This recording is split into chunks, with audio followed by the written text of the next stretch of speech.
It's the Slam Dunk. Okay, so Tory Whanau has bowed out of the Wellington Mayoralty race, saying she now wants to run for the Greens in the Māori ward as a councilor only. This is an attempt, make no doubt about this, at saving face. I doubt many will fall for it. Make no mistake, none of this is by choice.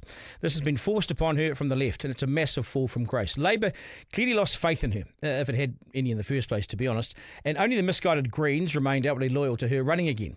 But she'd lost the council table, she's lost the voters with a series of behaviours and actions and mishaps that meant if she stood again, she would have been wiped out, completely wiped out. It would have been an embarrassing defeat. In short, she's not up to it, never was. And the emergence of former Labour leader Andrew Little in the past few weeks has only confirmed that Whanau would either be nailed at the next election or she would have read the writing on the wall and come to her senses and bow out, which is what she's done. To her credit, she decided not to waste any more time or money on what would have been a futile mission, trying to get a second term. She'd be wasting her time, her money, and frankly wasting everyone else's time as well.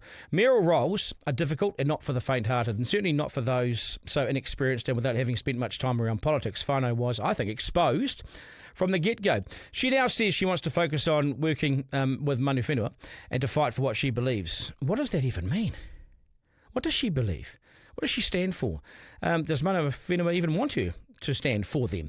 It's more the flaky old nonsense that we've come to expect from her. The Golden Mile project has been mismanaged and been in place since 2016, and she says now that she's turned the first sod on that, it's easier to move on. But the truth is she's been rolled.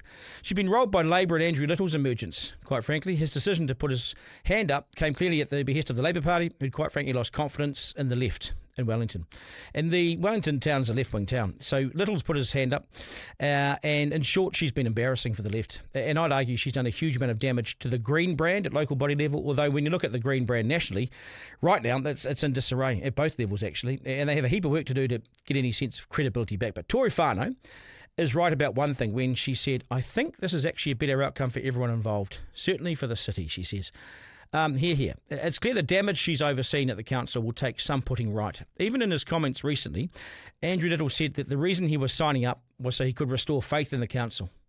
That is some of the harshest criticism that you'll hear. In 3 short years, Whanau has overseen a total disaster. How is it acceptable to see rates go up by 30% in 2 years? 30% rates increase in 2 years, 2 short years. It's time that Wellington and the council got a grip on its finances, and under Whanau it got far too loose, and no one had any idea where it was heading. Voters would have punished her, and it would have been an embarrassing defeat had she stood. And this is a left-wing town.